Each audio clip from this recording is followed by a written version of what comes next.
देखिए जो है इसके पहले इसका वीडियो नहीं बन पाया था, कुछ समस्याएं थी। और आज क्या हम पढ़ेंगे, इसमें सामान्य कार्बनिक रसायन GOC चल रहा है और ज्यादा समय का वीडियो नहीं बन पाएगा क्योंकि समय का थोड़ा यहाँ समस्या है। बाकी जो समय बचेगा रविवार को अलग से जो है 1 घंटे या 2 घंटे का निकाल करके अलग से जो है उसको बनाया जाएगा। तो यहाँ पर आज हम समझ लेते हैं कार्बनिक यौगिकों का वर्गीकरण, कि कार्बनिक यौगिक का बंटवारा कितने भागों में किया जाएगा। तो कार्बनिक यौगिक का बंटवारा, हाँ इसके पहले हो सकता है कि कोई छात्र कक्षा 11 में इसको पढ़ा होगा। ये GOC का ही पार्ट है, सामान्य कार्बनिक रसायन। जो भी हम ऑर्गेनिक केमिस्ट्री में कार्बनिक रसायन में पढ़ेंगे, इन्हीं में से कोई ना कोई यौगिक मिलेगा। इतने में ही से टोटल जितने कार्बनिक यौगिक हैं मिलियन में, वो इन्हीं के अंतर्गत आते हैं। तो कार्बनिक यौगिक का वर्गीकरण 2 भागों में किया गया है। पहला क्या है, खुली या विपरीत श्रृंखला अचक्रीय एलिफेटिक यौगिक। मतलब इसमें इसका नाम हम बोल सकते हैं खुली श्रृंखला के यौगिक, विपरीत श्रृंखला के यौगिक, अचक्रीय यौगिक या एलिफेटिक यौगिक। और ये जो है कई नाम है इसका बंटवारा 2 भागों में किया जाता है, हाइड्रोकार्बन और हाइड्रोकार्बन का व्युत्पन्न। उसके बाद हाइड्रोकार्बन सबको पता होगा, एक होता है संतृप्त हाइड्रोकार्बन और एक होता है असंतृप्त हाइड्रोकार्बन। अब इसके बाद इसमें जो बंध या समृद्ध या चक्रीय यौगिक है, ये बंध या समृद्ध या चक्रीय यौगिक के 2 प्रकार के, एक समचक्री एक विषम चक्री। समचक्री वाला 2 प्रकार, एलिसाइक्लिक और एरोमेटिक। अब हम इसका परिभाषा समझ लेते हैं, बाकी इसका अगर PDF चाहिए तो ग्रुप में मिल जाएगा। अभी ये क्लास चल रहा है, वीडियो पड़ा रहेगा, PDF हो सकता है मान लीजिए कुछ समय लगे तो उसको मैं भूल जाता हूं, मान लीजिए ग्रुप में या टेलीग्राम पर जो है आप मैसेज करके प्राप्त कर सकते हैं। तो इसमें कार्बनिक यौगिकों का जो है, पहले इसको हम समझ लेते हैं इसका क्या मतलब है। ये खुली श्रृंखला के यौगिक या विपरीत श्रृंखला या अचक्रीय, जैसा कि नाम से ही पता चला है खुली श्रृंखला, मतलब कार्बनिक यौगिक में भाई कार्बन होता है, तो इसमें ऐसा कार्बनिक यौगिक, इसका परिभाषा क्या है कि ऐसा कार्बनिक यौगिक जिसमें सभी कार्बन खुली श्रृंखला में जुड़े होते हैं। बस इतना बताना होता है कि ऐसा कार्बनिक यौगिक जिसमें सभी कार्बन खुली श्रृंखला में जुड़े होते हैं या शाखी श्रृंखला में जुड़े होते हैं। जैसे कोई श्रृंखला है, उसमें बगल से कोई अगर मान लीजिए उसमें शाखा निकला है तो शाखी श्रृंखला बोला जाता है। तो ऐसा कार्बनिक यौगिक जिसमें सभी कार्बन सीधी श्रृंखला में जुड़े होते हैं अथवा शाखी श्रृंखला में जुड़े होते हैं, उसे खुली श्रृंखला के यौगिक या विपरीत श्रृंखला के यौगिक, अचक्रीय एलिफेटिक यौगिक कहते हैं। ये तो हो गया परिभाषा इसका। अब हम समझते हैं हाइड्रोकार्बन। तो हाइड्रोकार्बन सबको पता होगा, ऐसा कार्बनिक यौगिक जो केवल हाइड्रोजन और कार्बन से मिलकर बना होता है। ये वो चीज है हाइड्रोकार्बन, हाइड्रोजन और कार्बन। तो ऐसा कार्बनिक यौगिक जो हाइड्रोजन और कार्बन से मिलकर बना होता है। अब संतृप्त और असंतृप्त में क्या परिभाषा है? संतृप्त का परिभाषा यह है कि ऐसा कार्बनिक यौगिक जिसमें कार्बन कार्बन के बीच एकल बंध होता है। संतृप्त का परिभाषा है कि भाई ऐसा कार्बनिक यौगिक जिसमें कार्बन कार्बन के बीच एकल बंध होता है। और असंतृप्त में क्या होता है, विजय सर अभी रहने दीजिए, 5 मिनट लगेगा उसमें।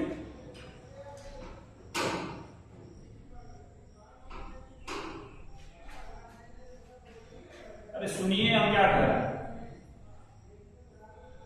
अंधेरा हो जा रहा है ना,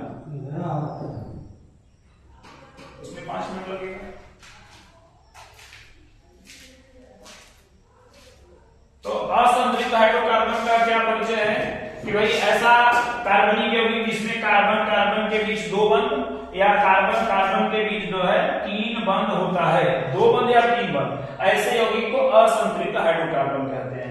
तो इसका परिभाषा, ऐसा कार्बनिक यौगिक जो हाइड्रोजन और कार्बन से मिलकर बना होता है उसे हाइड्रोकार्बन कहते हैं।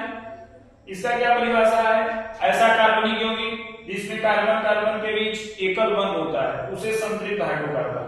असंतृप्त हाइड्रोकार्बन का परिभाषा, ऐसा हाइड्रोकार्बन जिसमें कार्बन कार्बन के बीच 2 बंध या 3 बंध पाया जाता है उसे असंतृप्त हाइड्रोकार्बन कहते हैं। इसका उदाहरण सभी को पता होगा, संतृप्त का एल्केन, जितने भी एल्केन हैं सब इसमें आते हैं संतृप्त हाइड्रोकार्बन में। और असंतृप्त हाइड्रोकार्बन में एल्कीन और एल्काइन इसके अंतर्गत आते हैं। अब हाइड्रोकार्बन का व्युत्पन्न, इसका क्या मतलब है? हाइड्रोकार्बन का व्युत्पन्न का मतलब, जैसे मान लीजिए एल्केन में मेथेन हो गया, मेथेन CH4 हो गया, मान लीजिए मेथेन CH4 होता है, तो इसमें मेथेन CH4 है मान लीजिए, तो इसमें हाइड्रोकार्बन का व्युत्पन्न का मतलब क्या होगा? इसमें से कोई हाइड्रोजन हटा दिया जाए, कोई अन्य परमाणु पर जोड़ दिया जाए हाइड्रोजन की जगह पर। जैसे मान लीजिए यहां से एक हाइड्रोजन हटा दिया गया तो 3 बचेगा, एक इसमें जुड़ना चाहिए, मान लीजिए क्लोरीन जोड़ दिया गया, तो ये भी हाइड्रोकार्बन है, लेकिन इसमें हाइड्रोजन और कार्बन के अलावा अन्य तत्व आ गया है, इसलिए इसका नाम हो जाएगा हाइड्रोकार्बन का व्युत्पन्न। हाइड्रोकार्बन का व्युत्पन्न का मतलब यही है कि ऐसा कार्बनिक यौगिक, ऐसा हाइड्रोकार्बन, इसको बताएंगे कि ऐसा हाइड्रोकार्बन जिसमें कार्बन और हाइड्रोजन के अलावा अन्य कोई तत्व उपस्थित होता है, उसे हाइड्रोकार्बन का व्युत्पन्न कहते हैं। मतलब इसमें थोड़ा सा बदलाव करेंगे तो हाइड्रोकार्बन का व्युत्पन्न प्राप्त हो जाएगा। अब हम यहां समझते हैं बंध या समृद्ध श्रृंखला या चक्रीय यौगिक। इसके नाम से ही पता चला है बंध या समृद्ध या चक्रीय। तो ऐसा कार्बनिक यौगिक जिसमें सभी कार्बन बंध श्रृंखला में जुड़े होते हैं, जैसे बेंजीन का हम उदाहरण इसके पहले देख चुके हैं, या कोई अन्य यौगिक जिसमें कार्बन जो है बंध श्रृंखला बनाए या बंध आकृति बनाए। अगर बंध आकृति बना रहा है तो वो बंध या समृद्ध श्रृंखला के यौगिक हो सकता है। अब ये दो टाइप का हो सकता है, समचक्री विषम चक्री। इसका परिभाषा हम क्या ले सकते हैं? पेपर में ये नहीं आएगा, ये केवल समझने के लिए है, बीच बीच में इन लोगों का नाम मिलेगा, पाठ के अंदर इन लोगों का अध्याय के अंदर नाम मिलता है। तो बंध या समृद्ध या चक्रीय यौगिक का परिभाषा क्या है?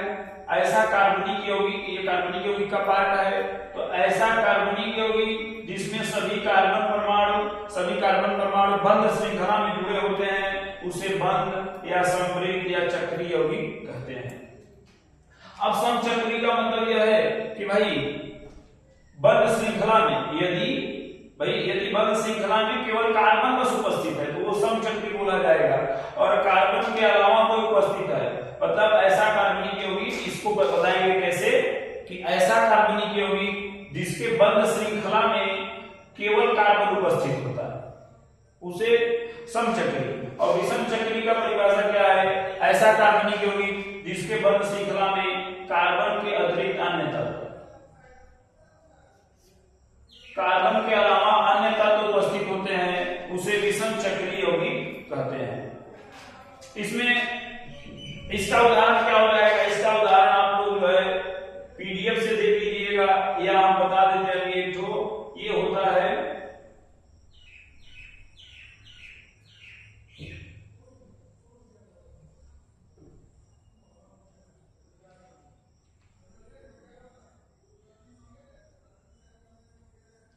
हर जगह दो हाइड्रोजन है, और यहाँ पर बंध श्रृंखला में 4 कार्बन है और 1 ऑक्सीजन है, इसका नाम फ्यूरेन है।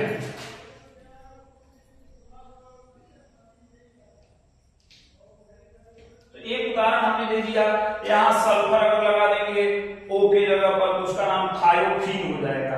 ये सब उतना जरूरी नहीं है, केवल समझने के लिए है। तो विषम चक्रीय यौगिक का परिभाषा क्या होगा?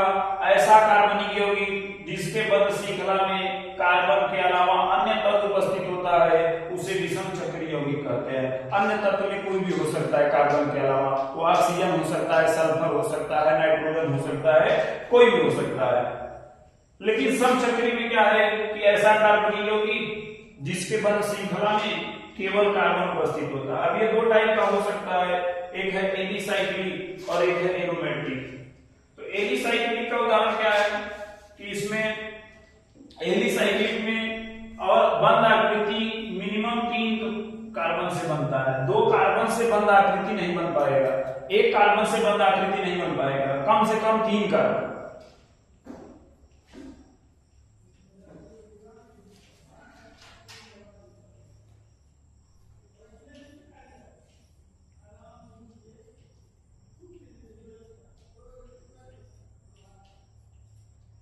तो ये दोनों जो उदाहरण है ये एलिसाइक्लिक है। इसका परिभाषा क्या है कि ऐसे बंध श्रृंखला के यौगिक, बोलेंगे कि ऐसे समचक्रीय यौगिक, क्योंकि इसका पार्ट है तो इसका नाम ले सकते हैं कि ऐसे समचक्रीय यौगिक जिसमें बंध आकृति में कार्बन एकल बंध द्वारा जुड़े होते हैं। इसमें क्या होगा कि सभी कार्बन एकल बंध द्वारा जुड़े होते हैं, उसे हम जो है एलिसाइक्लिक यौगिक कहते हैं। और इनका गुण जो है इनसे मैच करता है, खुली श्रृंखला से इनका गुण मैच करता है। क्यों मैच करता है? क्योंकि इसमें सभी जो है खुली श्रृंखला में एकल बंध द्वारा ज्यादातर जुड़े होते हैं, और इसमें भी जो है कार्बन बंध श्रृंखला में तो होता है लेकिन एकल बंध में जुड़ा होता है। एलिसाइक्लिक इसका उदाहरण है। एलिसाइक्लिक का परिभाषा क्या है जैसे समझ लीजिए इसमें कि ऐसा कार्बनिक यौगिक जिसके बंध श्रृंखला में, जिसके बंध आकृति में केवल कार्बन उपस्थित होता है उसे एलिसाइक्लिक कहते हैं। एरोमेटिक समझते हैं। एरोमेटिक ये समझ लीजिए कि बेंजीन ही एरोमेटिक यौगिक कक्षा 12 तक एरोमेटिक में केवल बेंजीन ही पढ़ा जाता है। तो बेंजीन और उसके व्युत्पन्न को इसका परिभाषा हो जाएगा अभी तक के लिए, आगे कक्षाओं में अलग पढ़ाया जाएगा, उसका नियम कानून बताया जाएगा। एरोमेटिक का परिभाषा क्या हो जाएगा कि बेंजीन और उसके व्युत्पन्न को एरोमेटिक यौगिक कहते हैं। बेंजीन और उसके व्युत्पन्न का मतलब क्या है? जैसे बेंजीन का फिगर बनाना हमें,